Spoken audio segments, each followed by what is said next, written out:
আসসালামু আলাইকুম সবাইকে। সবাই কেমন আছো? আমি চলে এসেছি তোমাদের সাথে আজকে লাইভ ক্লাস নিয়ে, তোমাদের জন্য যে একটা ফ্রি কোর্স বাংলা ব্যাকরণে কনফার্ম 30-তে 30 কোর্সের আজকে হচ্ছে 4 নাম্বার ক্লাস এবং সেকেন্ড টপিকের প্রথম ক্লাস নিব। আমরা প্রথম টপিকে কোনটা নিয়ে কাজ করেছি বা ক্লাস করেছি সেটা হচ্ছে বাংলা উচ্চারণের নিয়ম। আর আজকে থেকে আমরা শুরু করব তোমাদের জন্য খুবই খুবই খুবই ইম্পর্টেন্ট, যেটা কিনা এসএসসি বলো, এইচএসসি বলো বা অ্যাডমিশন বলো, সবার জন্য সমানভাবে গুরুত্বপূর্ণ এমনই একটা হট টপিকই কাইন্ড অফ, সেটা হচ্ছে সমাস। তো তোমরা আর দেরি না করে তাড়াতাড়ি লাইভে জয়েন হয়ে যাও। তোমরা যত দ্রুত লাইভে জয়েন হবে আমি তত দ্রুত ক্লাস শুরু করব, এবং তোমরা তোমাদের ফ্রেন্ডদেরকে মেনশন করে দাও।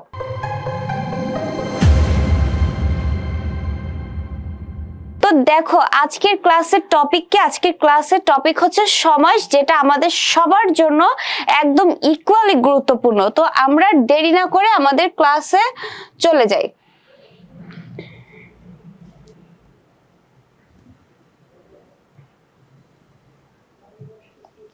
দেখো আমরা পড়বো হচ্ছে সমাস। তো সমাসটা পড়ার আগে আমাকে জানতে হবে যে সমাস কি, কারণ আমি একটা জিনিস পড়ছি, সর্বপ্রথম আমাকে জানতে হবে সেই জিনিসটা কি। সমাস শব্দের যদি আমি অর্থ বলি, সেটা মানে হচ্ছে সংক্ষেপণ করা বা ছোট করা, ঠিক আছে? সেটা কেমন, মনে করো অনেক বড় একটা শব্দ থাকলো, সেই শব্দকে আমি ছোট করে একটা শব্দে প্রকাশ করলাম। এই যে অনেক বড় শব্দ থেকে একটা ছোট শব্দে আমি প্রকাশ করলাম, অর্থাৎ একটা একাধিক পদকে আমি একটা পদে পরিণত করলাম, এটাই হচ্ছে যে সমাস।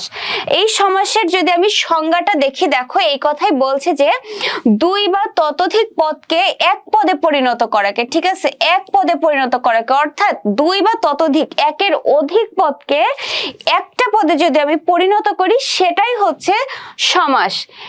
একটা উদাহরণ দিই, দেখো বলছে আসল ও নকল, ঠিক আছে? এখানে দেখো কয়টা পদ আছে বলো তো?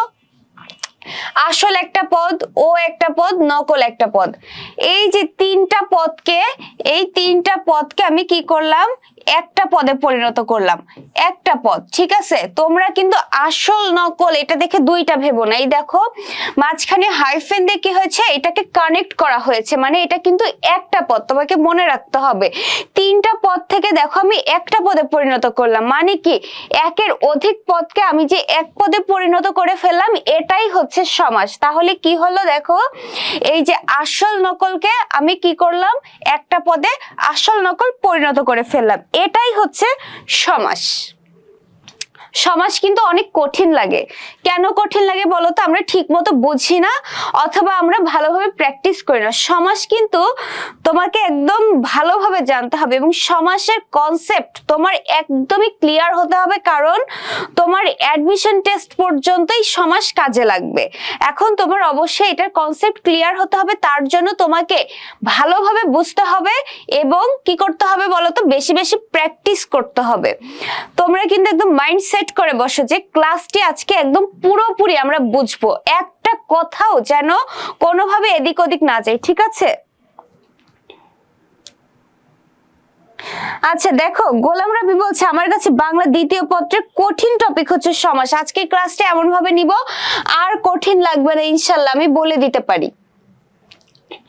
এবার দেখো কি বলছে, একটা সমাস, এই সমাসের কিন্তু বিভিন্ন অংশ থাকে, ঠিক আছে? সমাসের বিভিন্ন অংশ থাকে, সেই সমাসের বিভিন্ন অংশগুলো আমাকে জানতে হবে যে কোনটা। বিভিন্ন অংশগুলো কি সমাসে থাকে হচ্ছে একটা ব্যাস বাক্য থাকে, একটা সমসমান পদ থাকে, একটা সমস্ত পদ থাকে, তাই না? এই যে এতগুলো বিষয় আছে, এগুলো আমাদেরকে জানতে হবে। তার মানে এগুলো কি পরীক্ষায়, সেগুলো কিন্তু পরীক্ষায় খুব একটা আসতে দেখা যায় না, তারপরে জানতে হয়। তো এখানে আমি এত কিছু লিখেছি, এই এত কিছু আমি দেখবো না, সবকিছু আমি একটা স্লাইডে দেখবো। দেখি কোন স্লাইডে, এই স্লাইডে আমি সবকিছু দেখবো, প্রত্যেকটা জিনিস। এই যে দেখো একটা উদাহরণ আমি দিয়েছিলাম, আসল ও নকল, এটাকে সমাস করে পেয়েছিলাম হচ্ছে আসল নকল। এটাকে আমরা এখন দেখব, সেটা কি দেখো, এটা হচ্ছে সমান চিহ্ন, ঠিক আছে? সমাসের কি থাকে বলতো, একটা ব্যাস বাক্য থাকে, একটা সমস্যমান পদ থাকে, একটা সমস্ত পদ থাকে।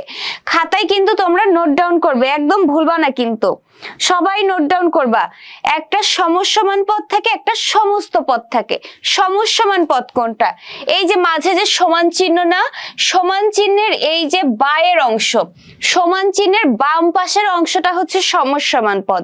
ঠিক আছে, সমান চিহ্নের বাম পাশের অংশ সমস্যমান পদ, আর সমান চিহ্নের ডান পাশের অংশটা হচ্ছে সমস্ত পদ। অর্থাৎ যেই পদের, এই যে আমরা বলছি একাধিক পদকে এক পদে পরিণত করলাম, এই একাধিক যে পদ সেটা হচ্ছে সমস্যমান পদ, অর্থাৎ সেখানে সমস্যা রয়েছে, তাই না? এভাবে মনে রাখতে পারো, যেখানে সমস্যা রয়েছে সেটাই সমস্যমান পদ। সমস্যা রয়েছে যে একাধিক পদ, কি হবে বুঝতেছি না, এখানে সমস্যা আছে, তাহলে এইটা হচ্ছে সমস্যমান পদ। আর এই সমস্যাকে আমি যখন সলভ করে ফেললাম তখন হয়ে গেল সমস্ত পদ, তাই না? অর্থাৎ যে একাধিক পদ সেটা হচ্ছে সমস্যমান পদ, আর যে একাধিক পদকে এক পদে পরিণত করলাম সেটা হচ্ছে সমস্ত পদ। এটাকে আমরা ইজিলি এইভাবে দেখতে পারি যে এই যে সমান চিহ্ন থাকবে, সমান চিহ্নের বাম পাশের অংশটা হচ্ছে সমস্যমান পদ, সমস্যমান পদ, সমান চিহ্নের বাম পাশের অংশ, আর এই যে ডান পাশের অংশ হচ্ছে সমস্ত পদ।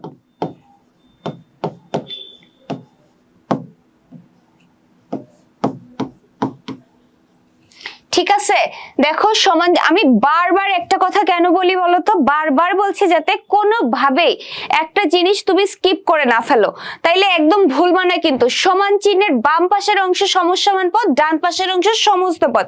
সমস্যা মানে সমস্ত পদ, ক্লিয়ার হয়ে গেল। এখন দেখবো ব্যাস বাক্য। ব্যাস বাক্য কি? ব্যাস বাক্যকে বলা হয় বিগ্রহ বাক্য, তাই না? ব্যাস বাক্যেরই আরেক নাম কিন্তু বিগ্রহ বাক্য। এখন যদি তোমার কোশ্চেনে আসে যে নিচের পদগুলোর বিগ্রহ বাক্য সহজ সমাস নির্ণয় করে দেখাও, তো বিগ্রহ পদ দেখে কি তুমি ভয় পেয়ে যাবে? একদম না। যা বিগ্রহ পদ তাই হচ্ছে সমাস নিষ্পন্ন পদ বা হচ্ছে ব্যাস বাক্য, তাই না? এই যে সমস্যমান যে পদ এটাই হচ্ছে ব্যাস বাক্য, ঠিক আছে? তাইলে সমস্যমান পদটাই হচ্ছে ব্যাস বাক্য। আমরা কি ভুলবো?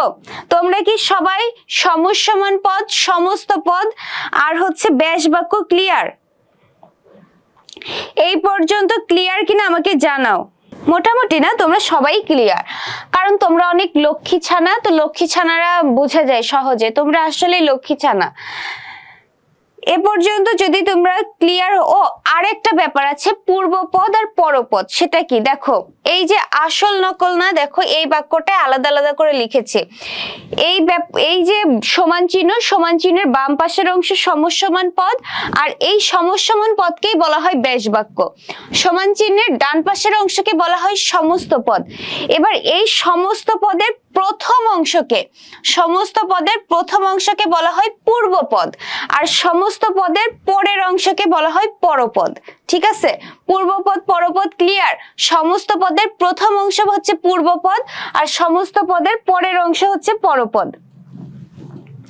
ওকে, এরপরে দেখো কি আছে। এখন আমরা যে সমাস সম্পর্কে যে বেসিক কিছু জিনিস ছিল এগুলো জেনেছি। সেটা কি? সমাস অর্থ কি, সমাস কাকে বলে, সমাস অর্থ কি, সংক্ষেপণ বা মিলন। সমাস কাকে বলে? দুই বা ততোধিক পদকে এক পদে পরিণত করাকে সমাস বলে। তারপরে কি জেনেছি? সমাসের বিভিন্ন অংশ কি কি? সমস্যমান পদ, কোনটা? সমান চিহ্নের বাম পাশের অংশ সমস্যমান পদ। সমস্যমান পদই হচ্ছে যে ব্যাস বাক্য। সমান চিহ্নের ডান পাশের অংশটা কি? সমস্ত পদ। সমস্ত পদের প্রথম অংশকে বলা হয় পূর্বপদ, সমস্ত পদের পরের অংশকে বলা হয় পরপদ। এ পর্যন্ত ক্লিয়ার? এখন সমাসের বেসিক কিছু তথ্য আমি জেনেছি, এবার আমরা জানবো যে সমাস কয় প্রকার। সমাস হচ্ছে 6 প্রকার। দেখো, সমাস 6 প্রকার। 6 প্রকার সমাস কি কি? দ্বন্দ্ব সমাস, দ্বিগু সমাস, তৎপুরুষ সমাস, কর্মধারয় সমাস, অব্যয়ীভাব, বহুব্রীহি। ঠিক আছে, সমাস 6 প্রকার কি কি? দ্বন্দ্ব, দ্বিগু, তৎপুরুষ, কর্মধারয়, অব্যয়ীভাব, বহুব্রীহি। আমরা যদি না জানি 6 প্রকার কি কি, আমরা কি জানতে পারবো? যে সমাস কি আমরা নির্ণয় করতে জানলেও আমরা কিন্তু নাম লিখতে পারবো না। তাহলে প্রথম কি জানতে হবে? যে এই সমাসের নামগুলো মুখস্থ করে ফেলতে হবে। একদম খাতায় নোট ডাউন করছো কে কে? কমেন্ট করে জানাও।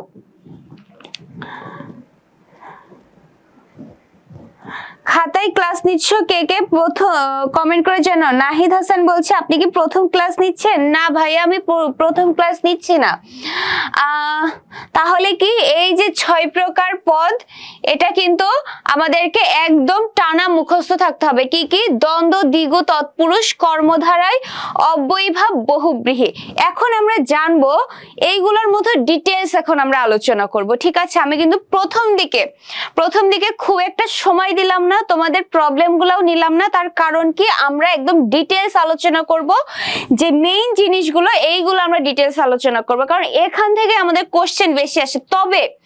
তবে কি হয় বলতো, অ্যাডমিশন টেস্টে কিন্তু আসে যে একদম সমাস দিয়ে দেয়, ব্যাস বাক্য দিয়ে দেয়, পরে অ্যান্সারও দিয়ে দেয়, কিন্তু বলে যে এখানে বিগ্রহ বাক্য কোনটি, বা একটা সমাস দিয়ে দিল, বলা হয় এটার ব্যাস বাক্য, সঠিক ব্যাস বাক্য নিচের কোনটি। তো এই টপিকটা কিন্তু এমন ভাবে পড়বে যাতে একদম অ্যাডমিশন টেস্ট পর্যন্ত কনসেপ্ট ক্লিয়ার হয়। ঠিক আছে, আমাদের ক্লাস কিন্তু তোমরা শেয়ার করতে ভুলো না। ক্লাস কিন্তু বেশি বেশি শেয়ার করতে হবে, তোমাদের ফ্রেন্ডদেরকে মেনশন দিয়ে দিও। আচ্ছা, নোট করছি ম্যাম, থ্যাংক ইউ। সমসমান পদকে কি সমাসবদ্ধ পদ বলা হয়? একদম ঠিক তাই, সমসমান পদকে সমাসবদ্ধ পদ বলা হয়। আচ্ছা, সমাস তো এখন 4 প্রকার হয়ে গেছে। 4 প্রকার হয়ে গেছে কি বলতো, যে ডক্টর মোহাম্মদ শহীদুল্লাহ তার মতে তিনি সমাসকে 4 প্রকার করেছে, তাই না? সমাসকে 4 প্রকার করেছে, তার একটা কারণ আছে। তিনি কি করছে, যে মাঝখানের 2টা সমাসকে তিনি একটা সমাসের অন্তর্ভুক্ত করেছেন। কিন্তু আমরা মেইনলি 6 প্রকার জানবো। 6 প্রকার যদি জানি কোন 2টাকে উনি একসাথে করেছে, এটা তো তুমি জেনে যাবে। আমাদেরকে কিন্তু 6টাই জানতে হবে। ঠিক আছে, আমি 4 প্রকার কেন তোমাদেরকে করালাম না বলো তো? এই জন্য করালাম না কারণ অ্যাডমিশন টেস্টে তোমার লাগবে, তো এই সবগুলো জানতে হবে। ওই 4 প্রকার যেটা বলা হচ্ছে না, বাকি 2 প্রকার কিন্তু ওর মধ্যেই আছে। মূলত উনি 6 প্রকারই সমাস। দ্বন্দ্ব সমাস, আমরা সমাসের প্রথম যেটা আছে দ্বন্দ্ব সমাস, দ্বন্দ্ব সমাসে দেখবো। দেখো দ্বন্দ্ব সমাসে কি হবে বলো তো, যে ব্যাস বাক্য থাকবে, তার মধ্যে ও থাকবে, এবং থাকবে, এবং আর থাকবে। দ্বন্দ্ব সমাসের এটা একটা খুব ইম্পর্টেন্ট, সেটা হচ্ছে কি ও থাকবে, এবং থাকবে, আর থাকবে। থাকতে পারে ও ব্যাস বাক্যে, ও থাকতে পারে, অথবা থাকতে পারে এবং, অথবা থাকতে পারে আর। এখন যদি তুমি ব্যাস বাক্যে ও দেখো, এবং দেখো, অথবা আর দেখো, তুমি চোখ বন্ধ করে নির্ণয় করে ফেলবে যে এটা হচ্ছে দ্বন্দ্ব সমাস। থাকে না কোনটা কোন সমাস?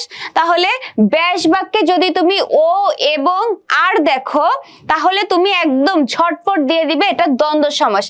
এছাড়াও দ্বন্দ্ব সমাসের আরো কিছু বৈশিষ্ট্য থাকে, সেটা কি দেখো, সমজাতীয় পদ, মানে যে দ্বন্দ্ব সমাসে 2 বা ততোধিক পদ থাকে সেগুলো সমজাতীয় হয়। প্রাণীর নাম থাকলে সবগুলো প্রাণী হয়, সম্পর্কের নাম থাকলে সবগুলো সম্পর্কের নাম হয়, যেমন মা ও বাবা, তাই না? মা ও বাবা, এটাকে করলে হয়, এটা ব্যাস বাক্য হচ্ছে মা ও বাবা, আবার সমস্ত পদ গিয়ে হয় বা সমাসটা হয় হচ্ছে মা বাবা। যেমন পেয়েছিলাম আমরা হচ্ছে যে কি ওহি ও নকুল, দেখো এটা কিন্তু সমসমান পদ, তাই না? আর এই পাশে সমসমান পদ বা ব্যাস বাক্য, আর এটা হচ্ছে সমস্ত পদ। ওহি ও নকুল, নকুল হয়েছে কি দেখো, সমাসের নামটা সমসমান পদটা হয়েছে, সমস্ত পদটি হয়েছে ওহি নকুল। এখন দেখো ব্যাস বাক্যে ও রয়েছে, ব্যাস বাক্যে ও থাকলে, এবং থাকলে, এবং আর হচ্ছে আর থাকলে, ও এবং আর থাকলে চোখ বন্ধ করে আমরা বুঝে নিব যে এটা দ্বিগু সমাস। এবং দ্বিগু সমাসে সাধারণত কি হয় বলতো, সমজাতীয় পদগুলো থাকে। যেমন দেখো ওহি ও নকুল, ওহিও কিন্তু একটা প্রাণী, নকুলও একটা প্রাণী, তাই অহিনকুল সমাস না। এবার দেখো আমরা, আমরা কি বলছে, আমরা এটাকে যদি আমি ব্যাস বাক্য করি সেটা হচ্ছে সে, তুমি ও আমি। এই দেখো ও রয়েছে, পেয়েছি ও, সে, তুমি, আমি, সবগুলোই কি বলা হচ্ছে বলতো, প্রোনাউন, তাই না? সে, তুমি, আমি সবগুলো প্রোনাউন টাইপের না? তাহলে সে, তুমি, আমি এটা কি সমজাতীয় হলো? সে ও তুমি দেখো সমজাতীয়, তাহলে কি দ্বন্দ্ব সমাস। হ্যাঁ একদম ঠিক তাই। ভাই বোন, একদমই ভাই বোন, দেখো সম্পর্ক, ভাই বোন, বাবা মা, এগুলো সব কিন্তু দ্বন্দ্ব সমাস, তাহলে কি সমজাতীয় হবে। এবার দেখো আরেকটা, দেখো এইটা তো আমরা বুঝলাম, এটাও বুঝলাম বৈশিষ্ট্য। এবার এই বৈশিষ্ট্যতে কি বলছে, উভয় পদ বা উভয় অর্থেরই প্রাধান্য পায়, ঠিক আছে, মানে পূর্বপদ বা পরপদ। পূর্বপদ পরপদ আমরা বুঝেছি না, পূর্বপদেরও অর্থ প্রাধান্য পাবে, পরপদেরও অর্থ প্রাধান্য পাবে, তাহলে কি সেটাই হচ্ছে, অর্থাৎ সমসমান পদে গিয়ে কি হয়, সবগুলো অর্থেরই প্রাধান্য পায়। এবার দেখো এই যে উদাহরণগুলো আমরা দেখব, আমরা যে বললাম যে ও এবং আর থাকবে, উদাহরণগুলো আমরা দেখব না। অহিনকুল, অহিনকুলে দেখো ও পেয়েছি, তো ও যখনই আমরা পাবো চোখ বন্ধ করে দিয়ে দিব কি, এটা দ্বন্দ্ব সমাস, তাই না?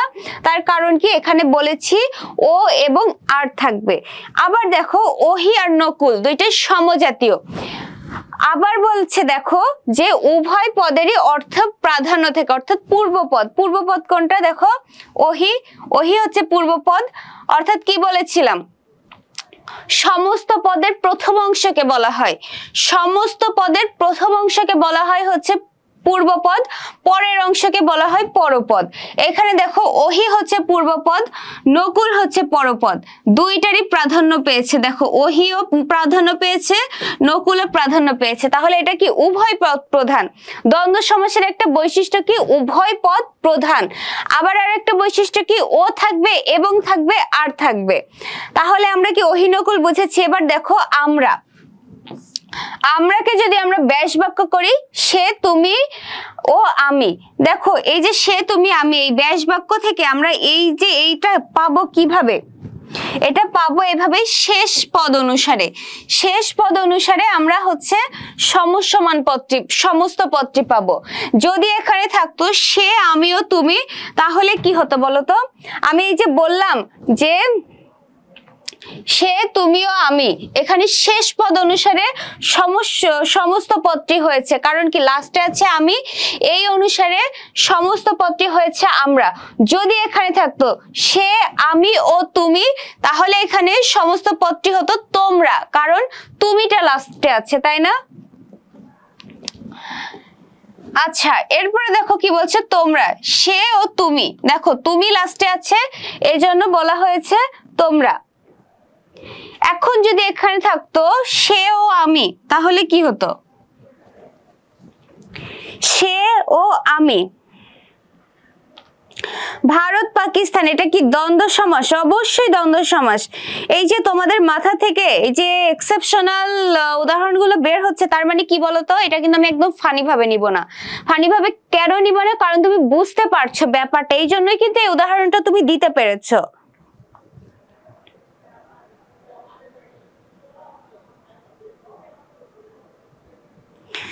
ওকে, সেও তুমি, তো তোমরা, সেও আমি, কি হবে,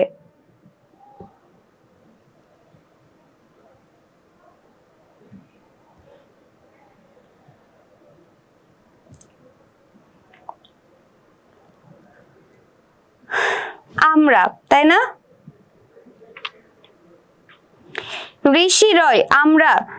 মেঘা বলছে আমরা, সাদিয়া সুলতানা বলছে আমরা, ফারহানা আমরা, নীলালোর মুগ্ধতা। ওকে, তোমরা সবাই ঠিক বলেছো। মা বাবা কি, মা বাবাও হচ্ছে দ্বন্দ্ব সমাস। মা বাবাকে যদি আমরা ভাঙি তাহলে পাবো মা ও বাবা, মা ও বাবা পাবো, ঠিক আছে? এই মা বাবাও কিন্তু দ্বন্দ্ব সমাস। এরপরে দেখো কি বলছে, দম্পতি, জায়া ও পতি। জায়া মানে কি জানো? জায়া মানে হচ্ছে স্ত্রী, আর পতি মানে হচ্ছে স্বামী। তাহলে কি জায়া ও পতি দম্পতি। দম্পতিটা কি? দ্বন্দ্ব সমাস। কেন দ্বন্দ্ব সমাস? জায়া পতি, এই যে মাঝখানে ও রয়েছে, প্রথম অবস্থাতেই ও এবং আর, এক কথা আমার কথা শেষ, ও এবং আর দেখলেই সেটা হচ্ছে দ্বন্দ্ব সমাস, কারণ ও এবং আর একমাত্র দ্বন্দ্ব সমাসই হয়ে থাকে। সৈন্য সামন্ত, সৈন্য ও সামন্ত। আবার দেখো উভয় পদ, সৈন্য এখানে প্রাধান্য পাচ্ছে, সামন্ত প্রাধান্য পাচ্ছে, সৈন্য সামন্ত। জায়াও প্রাধান্য পাচ্ছে, পতিও প্রাধান্য পাচ্ছে, কারণ জায়া আর পতি মিলিয়েই কিন্তু দম্পতি, কাউকে একটা বাদ দিয়ে কিন্তু দম্পতি হতে পারে না। এই কারণে যেহেতু উভয় পদে প্রাধান্য পাচ্ছে, এ কারণে এটা কি বলতো? এটা হচ্ছে দ্বন্দ্ব সমাস। তোমরা কি ক্লিয়ার হয়েছো? তোমরা কি দ্বন্দ্ব সমাস একদম ক্লিয়ার? আমাকে কমেন্ট করে জানাও, ঝটপট কমেন্ট করে জানাও দ্বন্দ্ব সমাস ক্লিয়ার কিনা। দ্বন্দ্ব সমাসে কিন্তু এছাড়া কোনো কিছু নাই।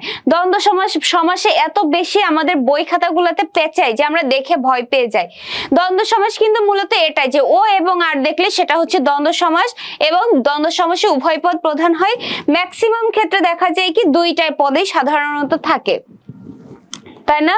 তোমরা কি দ্বন্দ্ব সমাস ক্লিয়ার কিনা? শেখ হাসিনা ও খালেদা জিয়া, একদম ঠিক তাই, শেখ হাসিনা ও খালেদা জিয়া ও দ্বন্দ্ব সমাস, একদমই। তোমরা বুঝতে পেরেছো? আমি বুঝতে পারছি। আচ্ছা, জজ সাহেব হচ্ছে কর্মধারয় সমাস। হ্যাঁ, একদম ঠিক তাই। কারণ কি, জজ সাহেব হচ্ছে যিনি জজ তিনি সাহেব, যিনি তিনি আসছে, ওগুলো কিন্তু আমি পরে পড়াবো। তোমরা হচ্ছে পরের জিনিস পরেই রাখো। অনেকে আমি এখানে দেখলাম কি, শোনো, তোমরা কি করো, আগে আগে অনেকগুলো পদে আপু এগুলো কোন কোন সমাস আমাকে নির্ণয় করে দেখান।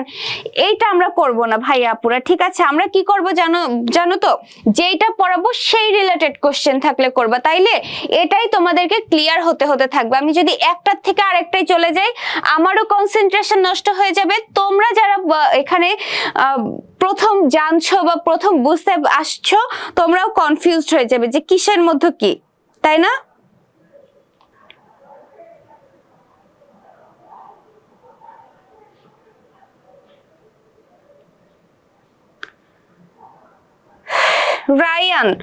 রায়ান বলছে বড় ভাই চালাক চতুর জজ সাহেব, এগুলো কি সমাস হবে আপু? সবকিছুই বলে দেব, সবকিছুই বলে দিব। পরীক্ষায় কিভাবে আসবে? ওকে, শোনো রায়ান, তোমাকে আমি বলছি, যেটা আমি এখন করাচ্ছি এখানেই আগে থাকো, মাথার মধ্যে আগে অনেক কিছু প্যাচ নিয়ে বসে থেকো না, তাহলে সবকিছু গরমিল হয়ে যাবে। যেটা পড়াচ্ছি এই রিলেটেড কোশ্চেন থাকলে আমাদেরকে জানো, আগে বোঝো যে দ্বন্দ্ব সমাসটা কি, ঠিক আছে? এরপরে কিন্তু আমি কমপ্লিট করার পরে অনেক উদাহরণ তোমাদেরকে দিব। একটা হচ্ছে যে টোটাল ক্লাস নিব, ওই যে টোটাল যে কম্বাইন্ড ক্লাসটা নিব সমাসের উপরে, ওই দিন তোমার এরপরেও কোনো কনফিউশন থাকলে তখন দিও। এই জজ সাহেব বা এইগুলা কিন্তু আসবে, আমার পড়ানোর মধ্যেই আসবে সবকিছু। ওকে আপু, আজকে ক্লাস পিডিএফ কোথায় পাবো? ক্লাসের পিডিএফ নিতে হলে আমি কি বলেছি বলো তো, নোট পেতে হলে ক্লাসটি কি করবে, তোমার নিউজ ফিডে শেয়ার করবে, শেয়ার করে সেটা স্ক্রিনশট নিয়ে সিআরডিএম এর হোয়াটসঅ্যাপ নাম্বারে দিয়ে রাখবে, তাহলে নোট পেয়ে যাবে। আচ্ছা, দ্বন্দ্ব সমাস তোমরা সবাই ক্লিয়ার? এতদিন মনে হতো না সমাস কি না জানি, 6 প্রকারের মধ্যে 1 প্রকার সমাস তোমার শেষ। 1 প্রকার সমাস তুমি কিন্তু ক্লিয়ার, আর তোমার হাতে 5 প্রকার সমাস আছে। এইভাবেই একে একে সবগুলো জট খুলতে খুলতে যাব, এক সময় দেখবা সমাস এত ইজি লাগে যে তোমার নিজে তখন ভাববাল্লা এটাকে ভয় পেতাম। গোলাম রাব্বি বলছে ঠিক বলেছেন আপু, সমাস এমনিতেই কঠিন। হ্যাঁ,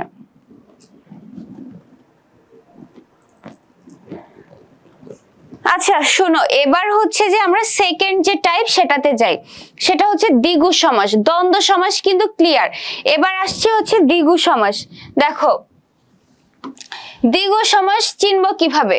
প্রথম অবস্থায় দেখো সংখ্যা থাকবে, সংখ্যা পেলেই সেটা দ্বিগু সমাস। দ্বিগু সমাসও কিন্তু তোমার শেষ। দ্বন্দ্ব সমাসে কি ও এবং আর থাকলেই দ্বন্দ্ব সমাস শেষ। আর দ্বিগু সমাসে কি সংখ্যা থাকবে, তোমার ব্যাস বাক্যে সংখ্যা থাকবে, সংখ্যা থাকলেই সেটা হচ্ছে দ্বিগু সমাস। যেমন দেখো তেপান্তর, তাই না? এটার ব্যাস বাক্য হচ্ছে 3 প্রান্তের সমাহার। তিন প্রান্তের সমাহার হচ্ছে তেপান্তর। ঠিক আছে, তোমরা কি ক্লিয়ার? এই যে দেখো সংখ্যা রয়েছে, সংখ্যা মানেই হলো, সংখ্যা মানেই দ্বিগু। এবার দেখো সমাহার হচ্ছে তোমার বিভিন্ন জায়গায় থাকতে হবে পারে। সমাহার তোমার সব ব্যাস বাক্যের শেষে থাকতে পারে, সমাহার তোমার ব্যাস বাক্যের মাঝে থাকতে পারে। ব্যাস বাক্যের মাঝে সমাহার যখন থাকবে সেটা সম্পূর্ণ অন্য আরেকটা সমাস। ব্যাস বাক্যের শেষে যখন সমাহার থাকবে সেটা, ব্যাস বাক্যের শেষে সমাহার থাকলে সেটা হচ্ছে দ্বিগু সমাস। কেবলমাত্র ব্যাস বাক্যের শেষে সমাহার থাকলে সেটা দ্বিগু সমাস। আবারও বলছি, ব্যাস বাক্যের শেষে সমাহার থাকলে সেটা দ্বিগু সমাস। এখন তোমার মাথায় থাকতে পারে যে সমাহার কোথায় আছে, এটা নিয়ে আমি কনফিউজ। তো কনফিউশনের সমাহার তুমি বাদ দিয়ে দাও। তুমি এটা মাথায় রাখো যে এই যে সমাহার ব্যাস বাক্যের শেষে থাকলে দ্বিগু সমাস, আরেক রকমের সমাস আছে যেখানে ব্যাস বাক্যের মাঝে সমাহার থাকে, তাহলে এটা তুমি বাদ দাও। আরেক রকম যে সমাস আছে যেটার ব্যাস বাক্যের মাঝে সমাহার থাকে, ওইখানে কিন্তু আবার সংখ্যা থাকে না, সংখ্যা একমাত্রই থাকে দ্বিগু সমাসে। তাহলে এটা মাইন্ডসেট করো যে সংখ্যা থাকলে সেটা দ্বিগু সমাস। ঠিক আছে, সংখ্যা থাকলে সেটা হচ্ছে দ্বিগু সমাস। শুধুমাত্র সমস্ত পদ থাকবে। পরীক্ষায় কোশ্চেন কিভাবে থাকবে? পরীক্ষায় কোশ্চেন তোমাকে ব্যাস বাক্য দিয়ে দিবে। ঠিক আছে, পরীক্ষার কোশ্চেনে তোমাকে ব্যাস বাক্য দিয়ে দিবে, দিয়ে বলতে পারে যে সমাস নির্ণয় করো। আবার হচ্ছে যে দিয়ে দিতে পারে সমস্ত পদ, মনে করে তেপান্তর দিয়ে দিল, এটা এখানে বলতে পারে যে ব্যাস বাক্য সহ তুমি হচ্ছে সমাস নির্ণয় করো। তখন তোমাকে ব্যাস বাক্যটাও লিখতে হবে। এ কারণে কি করতে হবে বলো তো, ব্যাস বাক্য কিন্তু তোমাকে জানতে হবে। আর ব্যাস বাক্য জানার জন্য না মুখস্থ করতে হয় না, কয়েকবার পড়লে ওইটা হচ্ছে হয়ে যায়। আর যদি ব্যাস বাক্য দিয়ে দেয় তাহলে তো এই যে এগুলো দেখলেই তুমি বুঝে যাচ্ছ।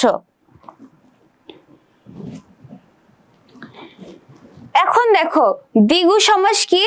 দ্বিগু সমাসে অবশ্যই সংখ্যা থাকবে এবং সমাহার কথাটা লাস্টে থাকবে। লাস্টে যদি সমাহার কথাটি থাকে, লাস্টে যদি সমাহার কথাটি থাকে এবং ব্যাস বাক্যে যদি সংখ্যা থাকে, তাহলে সেটা হবে দ্বিগু সমাস। দ্বিগু সমাসের বৈশিষ্ট্য পেলে যেটা দেখে তুমি জানতে পারবে যে এটা দ্বিগু সমাস কিনা, দ্বিগু সমাসে থাকবে হচ্ছে লাস্টে সমাহার থাকবে এবং সংখ্যা থাকবে। তেপান্তর, তিন প্রান্তের সমাহার। দেখো তিন, এটা একটা সংখ্যা, তে মানে কিন্তু তিন, তাহলে তেপান্তর তুমি বুঝে যাবে না? তেপান্তর দেখলেই তো তুমি ওটা বুঝে যাবে যে এটা হচ্ছে দ্বিগু সমাস। পশুরি, পশুরি দেখো কি? পাঁচ শেরের সমাহার। দেখো সমাহার লাস্টে প্রথমে পাঁচ সংখ্যাবাচক শব্দ রয়েছে, সংখ্যাবাচক শব্দ রয়েছে এবং সমাহার কথাটা শেষে রয়েছে। দ্বিগু সমাস কি তোমরা ক্লিয়ার হচ্ছ?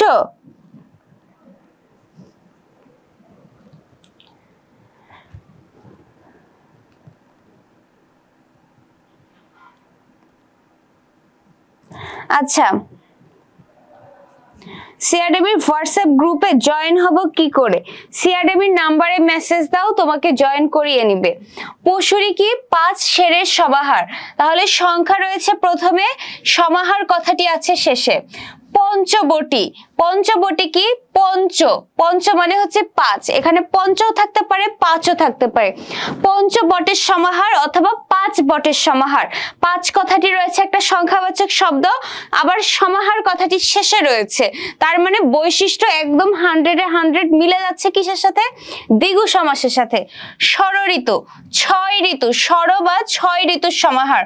শতাব্দী, শত অব্দের সমাহার, শত মানে কি? 100, শত অব্দের সমাহার। সপ্তর্ষি, সাত ঋষির সমাহার।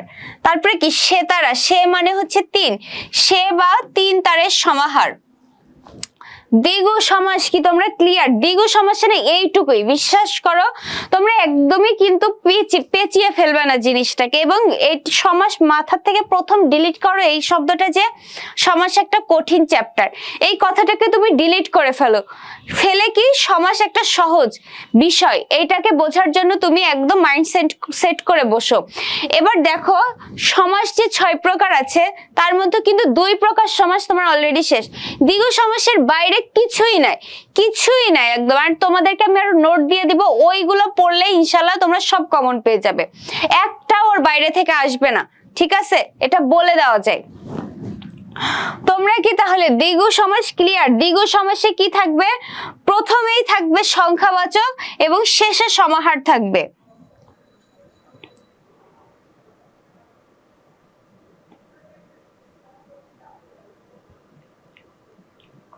আচ্ছা,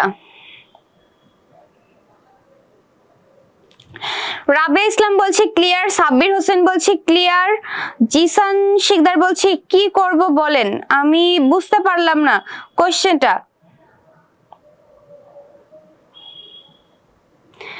আচ্ছা, সমস্ত পদ দিয়ে দেই তাহলে, অর্থাৎ ব্যাস বাক্য না দিয়ে যদি শুধু সমস্ত পদ দিয়ে দেই তখন আমরা বুঝবো কি করে?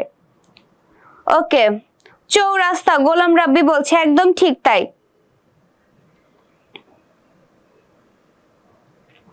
ব্যাস বাক্য সমস্যমান পদ কি একই? হ্যাঁ একদমই এক, যা ব্যাস বাক্য তারই সমস্যমান পদ। এবার দেখো,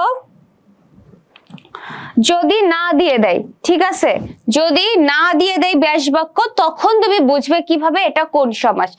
যদি ব্যাস বাক্য না দিয়ে দেয় অবশ্যই তোমাকে কি করতে হবে? ব্যাস বাক্য দিয়ে নিতে হবে। যেমন যদি তোমাকে দিয়ে দেয় শুধুমাত্র 5 বটের সমাহার, যদি তোমাকে দিয়ে দেয় 5 বটের সমাহার, সরি, যদি তোমাকে দেওয়া দেয় পঞ্চবটি, ঠিক আছে, পঞ্চবটি কথাটি দেওয়া হলো, তোমাকে বলা হলো সমাস নির্ণয় করো, তাহলে তুমি কি করবে? সর্বপ্রথম তুমি এই পঞ্চবটি কথাটি লিখবে, এরপরে লিখবে সমস্যমান পদ, সমস্যমান পদের নিচে ব্যাস বাক্যটি লিখবে। সমস্যমান পদ লেখো অথবা ব্যাস বাক্য লিখো। ব্যাস বাক্য লিখে তুমি লিখবে পঞ্চবটের সমাহার, ঠিক আছে, ব্যাস বাক্য লিখে তুমি লিখবে পঞ্চবটের সমাহার। এরপরে কি হবে? তুমি সমাসের নামটি লিখবে, এটা কি? দ্বিগু সমাস, দ্বিগু সমাস, ঠিক আছে। যদি তোমার ব্যাস বাক্য না দিয়ে দেয় তুমি এইভাবে অ্যান্সার করবে, আগে যেটা দেওয়া থাকবে সেটা তুলবে, তারপর তুমি নিজে ব্যাস বাক্যটি লিখবে, তারপর তুমি কি করবে?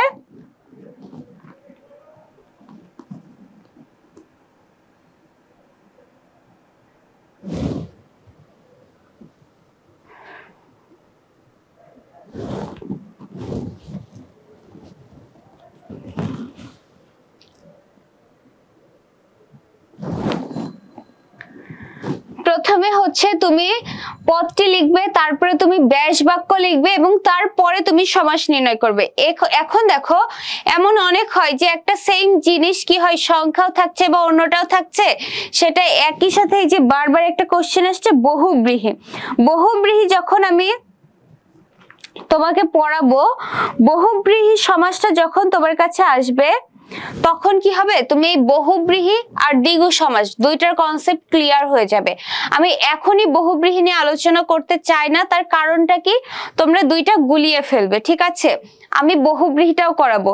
এখন দেখো, ব্যাস বাক্য তোমার যার সাথে মিলে যাবে, তুমি যদি ব্যাস বাক্যটা এই যে এইভাবে পঞ্চবটের সমাহার দিয়ে যদি তুমি দ্বিগু সমাসের সাথে মিলিয়ে দাও, তোমার ব্যাস বাক্য যদি সঠিক হয় তোমার কিন্তু মার্কস দিতে টিচার বাধ্য, ঠিক আছে। এটা হতে পারে, মনে করো এটা একটা নন তৎপুরুষের সরি বহুব্রীহি একটা সমাসের একটা উদাহরণ, কিন্তু তুমি সেই শব্দটা লিখে কি করলে? তুমি ব্যাস বাক্য দ্বিগু সমাসের মতন করে দিয়ে দিলে, বা এটা তুমি মিলিয়ে দিলে। ব্যাস বাক্য যদি তোমার সঠিক থাকে তাহলে সেই ব্যাস বাক্য অনুযায়ী কিন্তু সমাস হয়। তোমরা কি বুঝতে পারছো? আমি মেইন কথা যেটা বলছি সেটা হচ্ছে তোমাকে ব্যাস বাক্য অনুযায়ী সমাস হয়। এমন না যে একটা জিনিস তুমি ফিক্সড করে রেখে দিয়েছো, মা বাবা, মা বাবা দ্বন্দ্ব সমাস, মা বাবা দ্বন্দ্ব সমাস, না, এটা যে অলওয়েজ এমন হবে তা না। ব্যাস বাক্য অনুযায়ী, মানে আমি তোমাকে উদাহরণ দিচ্ছি, মা বাবা অবশ্যই দ্বন্দ্ব সমাস, আমি তোমাকে উদাহরণ দিচ্ছি যে একটা জিনিস ফিক্সড না কোনো সমাসে, ব্যাস বাক্য অনুযায়ী সমাস হয়। তোমরা কি বুঝতে পারছো?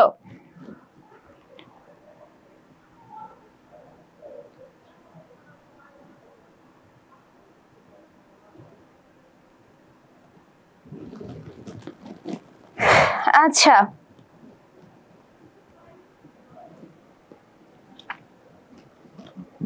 আপু ক্লাস মাঝে মাঝে আটকে যাচ্ছে, নেট প্রবলেম হচ্ছে মনে হয়। কেন যে এত নেট প্রবলেম বুঝছি না। আচ্ছা তোমরা সবাই তাহলে দ্বন্দ্ব সমাস সরি দ্বিগু সমাস ক্লিয়ার, তাই না? দেখো সমাস কয়টা করালাম? 2টা করালাম। সমাস কয়টা করালাম? সমাস হচ্ছে 6 প্রকার। 6 প্রকারের মধ্যে 2 প্রকার সমাস তোমার শেষ। সেটা কি? দ্বন্দ্ব সমাস প্রথম করেছো। দ্বন্দ্ব সমাসে কি? ও এবং আর থাকবে। আচ্ছা দ্বন্দ্ব সমাস ক্লিয়ার। এরপর আসলো দ্বিগু সমাস। দ্বিগু সমাসে কি? প্রথমে সংখ্যাবাচক থাকবে, শেষে গিয়ে সমাহার থাকবে, সেটা হচ্ছে দ্বিগু সমাস। তাহলে দ্বন্দ্ব আর দ্বিগু তোমরা ক্লিয়ার।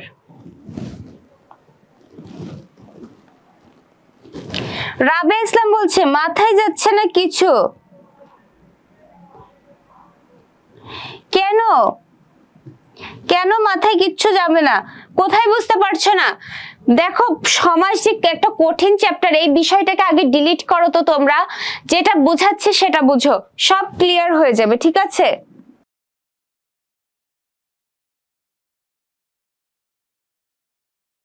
আচ্ছা ঠিক আছে, দেখো আমরা হচ্ছে এবার আবার এদিকে মন দিই। সেটা হচ্ছে কি? দ্বন্দ্ব সমাস গেল, দ্বিগু সমাস গেল। এরপরে আমরা পড়বো হচ্ছে 3 নাম্বার যে সমাস, সেটা হচ্ছে কি? কর্মধারয় সমাস। কর্মধারয় সমাসে কি বলছে দেখো, কর্মধারয় সমাসের বৈশিষ্ট্য। প্রথমত ব্যাস বাক্য যেটা থাকবে, এই যে ব্যাস বাক্য, ব্যাস বাক্যে থাকবে যা, যে, যিনি, তিনি, ন্যায়, মতো, রূপ ইত্যাদি কথা থাকবে। যা থাকবে, যে থাকতে, যা থাকতে পারে, যে থাকতে পারে, অর্থাৎ যা, যে, যিনি, তিনি, ন্যায়, মতো, রূপ, যা, যে, যিনি, তিনি, ন্যায়, মতো, রূপ, এইগুলো থাকলে কি হবে? কর্মধারয় সমাস হবে। তোমরা কি বুঝতে পারছো? এরপরে দেখো কি বলছে, বিশেষণ যে পদটি সেটা আগে বসে। বিশেষ্য বিশেষণ, তাই না? বিশেষণ যে পদটি থাকবে, অর্থাৎ বিশেষ্যকে বিশেষায়িত করবে যে পদ, দেখো সেটাই। এখানে কি বলছে? নীল পদ্ম। এটার ব্যাস বাক্য কি? নীল যে পদ্ম। দেখো যে, এই যে যে, যে পেয়েছি, কর্মধারয় সমাসে যে থাকবে, তো যে পেয়েছি, যে পেয়েছি, দেখো ব্যাস বাক্যে যে পেয়েছি, নীল যে পদ্ম। এবার এই যে পদ্ম, পদ্ম হচ্ছে বিশেষ্য, কারণ পদ্ম হলো একটা ফুলের নাম। এখন এই পদ্মকে বিশেষায়িত করছে নীল দ্বারা, অর্থাৎ পদ্মটি ছিল নীল রঙের। নীল রঙের যে পদ্ম সেটা হচ্ছে নীল পদ্ম, ঠিক আছে?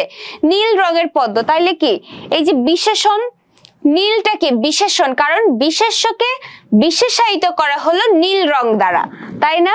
এখন এই নীল রং হচ্ছে আগে বসবে, মানে বিশেষণ পদটি আগে বসবে। এই যে বিশেষণ পদটি আগে বসে, ব্যাস বাক্যে বিশেষণ পদটি আগে বসেছে।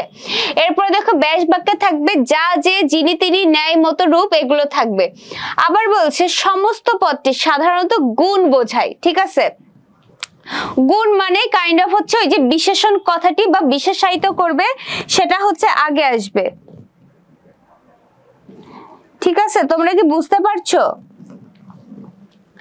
তাহলে কি ব্যাস বাক্যে যা, যে, যিনি, তিনি, ন্যায়, মতো, রূপ, যা, যে, যিনি, তিনি, ন্যায়, মতো, রূপ, এইগুলো থাকবে ব্যাস বাক্যে। তারপরে কি বিশেষণ কথাটি আগে আসবে। দেখো উদাহরণ দিয়ে যদি বলি, কাঁচা মিঠা, যা কাঁচা তাই মিঠা, যা এসেছে, ঠিক আছে? যা কথাটি দেখো এসেছে, যা দেখলে দিয়ে দিব কি? কর্মধারায়। এখন কর্মধারায় আবার বিভিন্ন ভাগ আছে, সেটা আমি আসবো একটু পরে আসবো। আগে তোমরা বুঝো যে কর্মধারায় জিনিসটা কি। কর্মধারায় সমাসে কি হবে? বিশেষণ যে পদটি সেটা আগে বসবে। তারপরে কি থাকবে? ব্যাস বাক্যে যা, যে, যিনি, তিনি, ন্যায়, মতো, রূপ, এগুলো থাকতে পারে বা থাকবে, ঠিক আছে? নীল যে পদ্ম, সেটা নীল পদ্ম। দেখো যা, যে, যিনি, তিনি, ন্যায়, মতো, রূপ, এগুলো কোনো ফিক্সড পজিশন নাই, ব্যাস বাক্যে যে কোনো জায়গায় থাকতে পারে। এইখানে প্রথমে আছে, এখানে মাঝে মাঝে থাকবে, অর্থাৎ এক এক জায়গায় এক এক রকম থাকতে পারে। সেটা নিয়ে কিন্তু তোমরা ঘাবড়ে যাবে না। মেইন কথা এটাই, ব্যাস বাক্যে যা, যে, যিনি, তিনি, ন্যায়, মতো, রূপ, এই টাইপের কোনো কিছু দেখলেই সর্বপ্রথম মাইন্ডসেট করবা এগুলো থাকলেই হচ্ছে সেটা কর্মধারয় সমাস, ঠিক আছে? ওই যে প্রথমে দ্বন্দ্ব সমাসে যেমন আমি বলেছিলাম কি দ্বন্দ্ব সমাসে তোমাদেরকে বলেছিলাম ব্যাস বাক্যে এবং ও আর থাকবে, এবং ও আর থাকলে সেটা হচ্ছে দ্বন্দ্ব সমাস। দ্বিগু সমাসে কি প্রথমে একটা সংখ্যা আসবে আর ব্যাস বাক্যের লাস্টে গিয়ে সমাহার কথাটি আসবে, ব্যাস বাক্যের লাস্টে গিয়ে সমাহার কথাটি আসবে, তাহলে কি সেটা দ্বিগু সমাস। এখন আবার কর্মধারয় সমাসে কি, কর্মধারয় সমাসে বলছে ব্যাস বাক্যে যা, যে, যিনি, তিনি, ন্যায়, মতো, রূপ এটসেট্রা এগুলো থাকবে। ঠিক আছে, তোমরা কি বুঝেছো যে কর্মধারয় সমাস কখন হবে? তোমাদের ক্লাস করতে অনেক কষ্ট হচ্ছে আমি বুঝতে পারছি, কারণ নেট প্রবলেম থাকলে আসলে ক্লাস করা যায় না, কনসেন্ট্রেশন ব্রেক হয়ে যায়। তোমরা প্লিজ একটু ধৈর্য ধরো, ধৈর্য ধরে একটু বোঝার চেষ্টা করো, ইনশাল্লাহ বুঝতে পারবে। তোমাদের কিন্তু কোনো কোশ্চেন থাকলে তোমরা হচ্ছে আমাকে ডিরেক্টলি কোশ্চেন করতে পারো, ঠিক আছে? এরপরে দেখো কর্মধারয় সমাস, যে আমি বললাম যে কর্মধারয় সমাসের আবার বিভিন্ন ভাগ রয়েছে, ঠিক তেমন দেখো কর্মধারয় সমাসের বিভিন্ন ভাগ হচ্ছে। কর্মধারয় সমাস আবার 5 প্রকার, সেটা কি? সাধারণ কর্মধারয়, মধ্যপদলোপী কর্মধারয়, উপমান কর্মধারয়, উপমিত কর্মধারয়, রূপক কর্মধারয়। এখন এগুলো দেখে মনে হচ্ছে না আল্লাহ কর্মধারয় সমাস, এখন আমি কোনটা কি দিব, এখন আমি কখন কি দিব, এটা দেখে একদম ক্লিয়ার হবে না, এটা দেখে একদমই তোমরা কনফিউজড হয়ে যাবে না যে কখন কি দেব, কারণ এখানে আবার 5টা ভাগ রয়েছে। তোমরা কনফিউজড হবে না, কারণ এইগুলো না একদম মানে ফিক্সড কিছু জিনিস রয়েছে যেগুলো দেখলেই তোমরা বুঝতে পারবে। দেখো আমি প্রথমে আলোচনা করি তাহলে সাধারণ কর্মধারয় নিয়ে। সাধারণ কর্মধারয় কি থাকবে বলতো? একটা মানে দুইটাই নাউন থাকতে পারে, দাদা বাবু, ঠিক আছে? সাধারণ কর্মধারয় কি দুইটা নাউন থাকতে পারে, নাউন প্লাস নাউন থাকতে পারে, আবার থাকতে পারে হচ্ছে না অ্যাডজেক্টিভ প্লাস নাউন, আবার থাকতে পারে হচ্ছে অ্যাডজেক্টিভ প্লাস অ্যাডজেক্টিভ, আবার থাকতে পারে নাউন প্লাস অ্যাডজেক্টিভ। তাহলে সাধারণ কর্মধারয় কিভাবে হয়? Noun plus noun. দেখো বিশেষ্য হচ্ছে নাউন না, আর অ্যাডজেক্টিভ বিশেষণ হচ্ছে অ্যাডজেক্টিভ না, তাহলে কি নাউন প্লাস নাউন থাকলে সেটা হবে হচ্ছে সাধারণ কর্মধারয়, নাউন প্লাস অ্যাডজেক্টিভ থাকলে, নাউন প্লাস অ্যাডজেক্টিভ থাকলে সেটা হবে সাধারণ কর্মধারয়, অ্যাডজেক্টিভ প্লাস নাউন থাকলে সেটা হবে সাধারণ কর্মধারয়, অ্যাডজেক্টিভ প্লাস অ্যাডজেক্টিভ থাকলে সেটা হবে সাধারণ কর্মসমাস।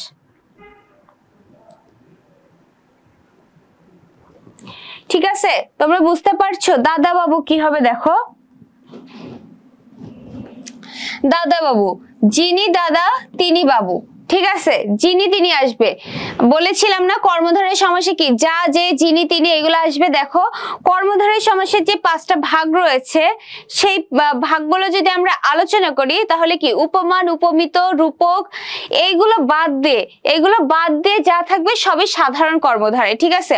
কিন্তু কর্মধারয় আসলে তো তুমি বুঝবে, যেমন কি থাকবে ব্যাস বাক্যে যা থাকবে, যে থাকবে, যিনি, তিনি এগুলো আসতে পারে, তাই না? এগুলো থাকলে তুমি বুঝবে যে এগুলো সাধারণ কর্মধারয়। সাধারণ কর্মধারয় আমি আবার একটু পরে আসছি, তার আগে আমি পরবর্তীগুলো একটু বুঝে আসি, তোমরা তাহলে বুঝতে পারবে। দেখো কর্মধারয় সমাসের সাধারণ কর্মধারয় বাদে সেকেন্ড একটা ছিল মধ্যপদলোপী কর্মধারয়।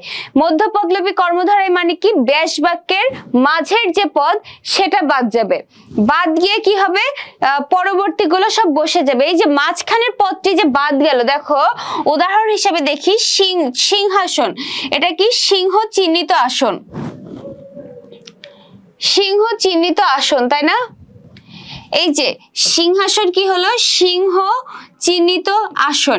এখানে চিহ্নিত কথাটি বাদ চলে গেল, মাঝখানের পদটি লোপ পেয়ে গেল। লোপ পাওয়া মানে বাদ যাওয়া।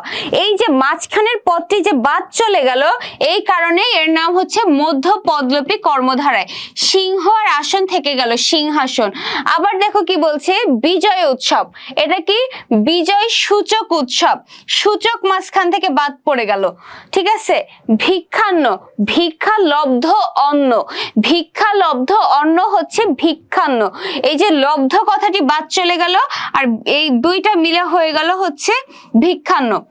তাহলে মধ্যপদলোপী কর্মধারয় কি তোমরা ক্লিয়ার? মধ্যপদলোপী কর্মধারয় কি তোমরা ক্লিয়ার? যে মধ্যপদলোপী কর্মধারায় কি, যে ব্যাস বাক্যের মাঝখানের পদটি লোপ পেয়ে বা বাদ যেই সমাসটি হবে সেটি হচ্ছে মধ্যপদলোপী কর্মধারায়। তোমরা কি মধ্যপদলোপী কর্মধারায় ক্লিয়ার? কর্মধারের সমাসের যে 5টা প্রকার আছে তার মধ্যে দেখো আমি বলেছি সাধারণ কর্মধারায়, আমি তোমাকে একটু পরে বোঝাতে আসতেছি সেটা কি। তার মধ্যে এই জন্য বাদ দিয়ে, প্রথমটা বাদ দিয়ে চলে এসেছি সেকেন্ডে, যেটার নাম মধ্যপদলোপী কর্মধারায়। উদাহরণ হিসেবে দেখিয়েছি সিংহাসন হচ্ছে সিংহ চিহ্নিত আসন, চিহ্নিত হচ্ছে মাঝখানের পদ, এটা বাদ গিয়ে হয়েছে সিংহাসন। বিজয় উৎসব, বিজয় সূচক উৎসব, সূচক বাদ গিয়ে হয়েছে বিজয় উৎসব। আচ্ছা, তোমরা মধ্যপদলোপী কর্মধারায় ক্লিয়ার? শিক্ষামন্ত্রী, গোলাম রাবি বলছে হ্যাঁ শিক্ষা বিষয়ক মন্ত্রী হচ্ছে শিক্ষামন্ত্রী। এখন মাঝখানের যে বিষয়ক বাদ চলে গেল, বাদ গিয়ে কি হলো শিক্ষা বিষয়ক মন্ত্রী, বিষয়ক বাদ গিয়ে শিক্ষামন্ত্রী। ঠিক আছে, তোমরা কিন্তু হচ্ছে ব্যাস বাক্য তোমাদেরকে দিয়ে দিবে এবং দিয়ে দিলে তোমরা কিন্তু সহজেই বুঝতে পারবে। দেখো মধ্যপদলোপী কর্মধারের পরে আমরা পেয়েছি হচ্ছে উপমান কর্মধারায়। উপমান মানে হচ্ছে কি সত্য, মানে এভাবে মনে রাখার জন্য বলছি সত্য। তুমি মনে রাখবে উপমান আর উপমিত তোমরা গুলিয়ে ফেলো, কোনটা উপমান হবে কোনটা উপমিত হবে। দেখো উপমান হচ্ছে সত্য, উপমিত হলো মিথ্যা। তো সত্য মিথ্যার সাথে উপমান উপমিত সম্পর্কটা কি এটা আমরা এখন বুঝবো। সম্পর্কটা কি দেখো, কাজল কালো, ঠিক আছে, কাজল কি, কাজল কালো রঙের হয় না, তাহলে কাজল যে কালো এটা তো সত্য, সত্য কথা তাই না, যে কাজল কালো। চিড়ে চ্যাপ্টা, চিড়ে তো চ্যাপ্টাই হয়, চিড়ে কি কখনো গোল হয়, হয় না, চিড়ে চ্যাপ্টাই হয়, এটা সত্য না। কুসুম কোমল, তাই না, এগুলো সবই হচ্ছে সত্য। এখন উপমান হচ্ছে যে সত্য হবে, আর সত্য হলে কি হবে সেটা উপমান হবে। ব্যাস বাক্যে যদি এমন থাকে যে কাজলের মতো কালো, তো কাজল যা কালো তো তাই, এই জন্য হয়েছে হচ্ছে কাজলের মতো কালো। পাশাপাশি একটা উদাহরণ আমি তোমাকে একটু দেখাই, সোনামুখ।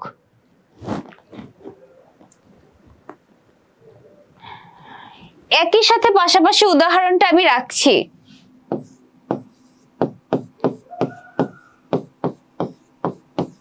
সোনার মতো মুখ,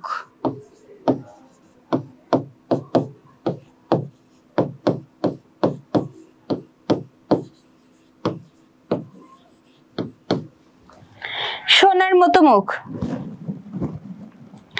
ঠিক আছে, সোনার মতো মুখ।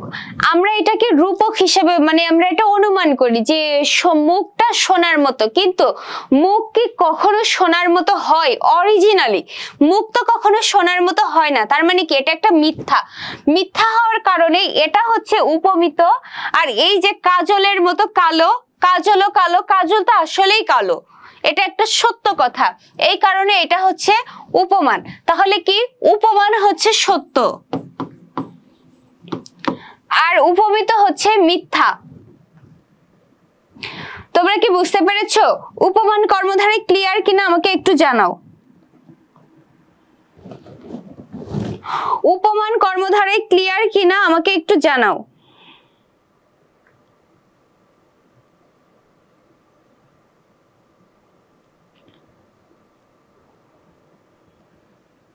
উপমিত হলে মিথ্যা বুঝবে, একদম ঠিক তাই। চাঁদ মুখ হচ্ছে উপমিত।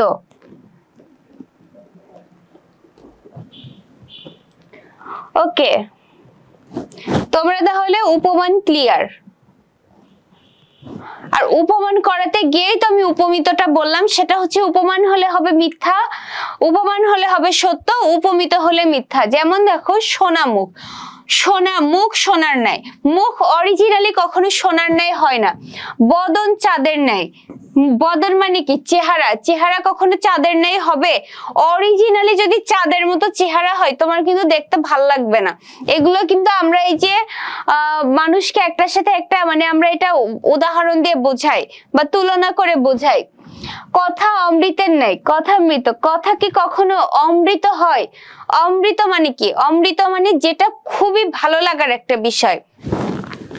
কথা কি কখনো অমৃতের মতো হয়? কথা তো অমৃতের মতো হয় না, তাই না? আপু ক্লাস কি রেকর্ডেড পাওয়া যাবে? হ্যাঁ, ক্লাস অবশ্যই রেকর্ড পাওয়া যাবে। ওকে, মুখ হাড়ির নাই, মুখ কখনো হাড়ির নাই হয় না।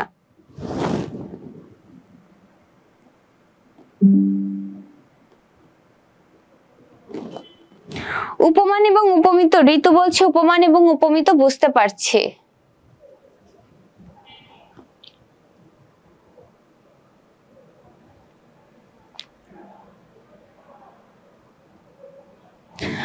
উপমান এবং উপমিত যদি তোমরা বুঝে থাকো, উপমান এবং উপমিতর কিন্তু মেইন হচ্ছে পার্থক্যটা এখানে, সত্য হলে বুঝবো উপমান, মিথ্যা হলে বুঝবো উপমিত, ঠিক আছে?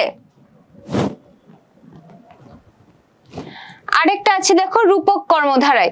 রূপক কর্মধারায় কি? রূপক কর্মধারায় অলওয়েজ রূপ কথাটি আসবে এবং রূপ কথাটি এই যে মাঝে আসবে। রূপ কথাটি দেখলেই তোমরা ভাববে যেটা হচ্ছে রূপক কর্মধারায়। যেমন দেখো ভবসাগর, ভবরূপ সাগর, মন পাখি, মন রূপ পাখি। তারপরে কি কথামৃত, কথা রূপ অমৃত। দেখো কথামৃত কিন্তু আমরা কথামৃতকে আমরা হচ্ছে উপমিততেও করেছি, কিন্তু একটা দেখো ব্যাস বাক্যের কারণেই কিন্তু আমরা এটা চেঞ্জ করে ফেলি, তাই না? দেখো ব্যাস বাক্যের কারণেই মূলত সমাস চেঞ্জ হয়। কথামৃত এখানে বললাম উপমিত কর্মধারায়, আবার এইখানে আসছি রূপক কর্মধারায়, তাই না? একদম ফিক্সড কিন্তু না। আমি যদি মুখস্থ করি কথামৃত আসলে দিয়ে দিব আমি উপমিত কর্মধারায়, তাহলে কিন্তু ভুল। ব্যাস বাক্যের কারণে সমাস চেঞ্জ হয়। এখানে দেখো কথা রূপ অমৃত, কথাই রূপ কথাটি থাকার কারণে,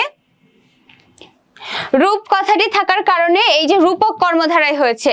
রূপক কর্মধারায় অবশ্যই রূপ কথাটি থাকবে। আবার এখানে কি আছে দেখো রূপ কথাটি নাই। রূপ কথাটি না থাকার কারণে কি হয়েছে? এখানে উপমিত কর্মধারায় হয়েছে। তোমরা কি বুঝতে পারছো? উপমান সর্বপ্রথম উপমান হবে সত্য, এবার উপমিততেও হবে মিথ্যা, রূপকেও হবে মিথ্যা। তবে কি রূপকে অলওয়েজ ব্যাস বাক্যের রূপ থাকবে, রূপ থাকলে সেটা রূপক, আর বাকিটা হচ্ছে উপমিত কর্মধারায়।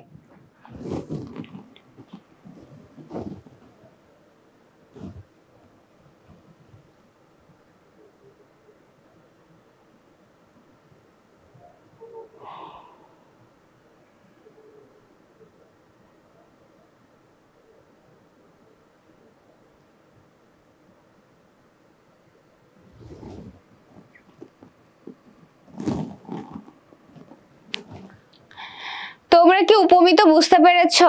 মুখ হাড়ির নাই, এটা দেখো কখনো কি সম্ভব? মানে এটা হচ্ছে মিথ্যা, তাই না? আর হচ্ছে রূপকে কি থাকবে? অবশ্যই রূপ কথাটি থাকবে। 5 প্রকারের মধ্যে 4 প্রকার হচ্ছে যে ক্লিয়ার হয়ে গিয়েছে। এখন এই 4 প্রকার বাদ দিয়ে যা যে যিনি তিনি থাকলে সর্বপ্রথম হবে কর্মধারায়। তো এই 5 প্রকারের মধ্যে এই যে 4 প্রকার ক্লিয়ার হলে এই 4 প্রকার বাদ দিলে সেটা বাদ বাকি যেটা সেটা হচ্ছে সাধারণ কর্মধারায়।